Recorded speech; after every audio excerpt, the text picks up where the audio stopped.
দারুণ স্বাদের বাটা মাছের ঝোল রান্না করব। হ্যালো এভরিওয়ান, আসসালামু আলাইকুম। সবাই কেমন আছেন? আলহামদুলিল্লাহ, আমরাও ভালো আছি। তো এই গরমে কিন্তু মাঝে মধ্যে একদমই রান্নাঘরে যেতেও মন চায় না, রান্না করতেও মন চায় না। শুধু এটা আমার ক্ষেত্রে না, সবার ক্ষেত্রেই কিন্তু এমনটা হয়। তো যাই হোক, যেদিন একদমই রান্না করতে ভালো লাগে না, সেদিন ঝটপট এইভাবে আমার মতো একটা মাছের ঝোল রান্না করে নেবেন, তাহলে আর কিচ্ছু রান্না করতে হবে না। তো যাই হোক, মাছগুলো আমি প্রথমে লবণ দিয়ে ভালোভাবে পরিষ্কার করে ধুয়ে নিয়েছি, তারপরে আবারও ম্যারিনেট করে ভেজে নিচ্ছি।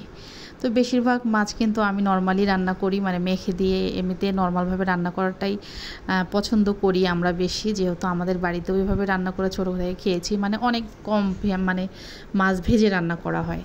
তো যাই হোক, আমি সবসময় একটু এমনিতে মেখে দিয়েই, যেহেতু টাটকা মাছ আমরা সবসময় কিনি, ওইভাবে রান্না করতেই আর কি বেশি ভালোবাসি। তো আজকের মাছগুলো কেন জানি একদম টাটকা মাছ এনেছে, কিন্তু দেখি যে হঠাৎই একটু নরম হালকা। তো ভাবলাম যে মাছগুলো একটু হালকা ভেজে রান্না করব। তো এই যে দেখুন, আমি মাছগুলো ভেজে নিয়েছি একদম মোচমোচা করে। তারপরে এখানে মশলাটা ভালোভাবে কষিয়ে নিলাম, তারপরে আলু দিয়ে দিচ্ছি। তো আলু দিয়ে মাছের পাতলা ঝোল আর মাঝে টমেটো দিয়ে দেব।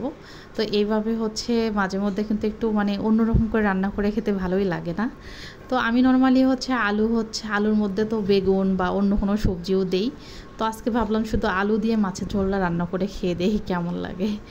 তো আলুগুলো কিন্তু ভেজে দেওয়াও যেত, তো যেহেতু আমি মাছটা ভেজেছি, এই জন্য ভাবলাম যে না, আলুটা ভাজবো না, যেহেতু প্রচুর গরম পড়েছে, বেশি তেল মশলা খেলেও সমস্যা। তো এখানে একদম হালকা মশলায় রান্না হচ্ছে। তো যাই হোক, আলুটা ভালোভাবে কষিয়ে নিয়ে আমি টমেটো দিয়ে দিলাম, পরিমাণ মতো ঝোল দিয়ে দিয়েছি, তারপরে মাছগুলো দিয়ে দিলাম। অনেক সুন্দর একটা ফ্লেভার আসতেছিল, অনেক ভালো লাগতেছিল। তো তারপরেও মানে রান্নাটা এই যে কমপ্লিট হয়ে গেল দেখতে দেখতে। তো এটা দিয়েই আজকের আমাদের খাওয়া দাওয়া।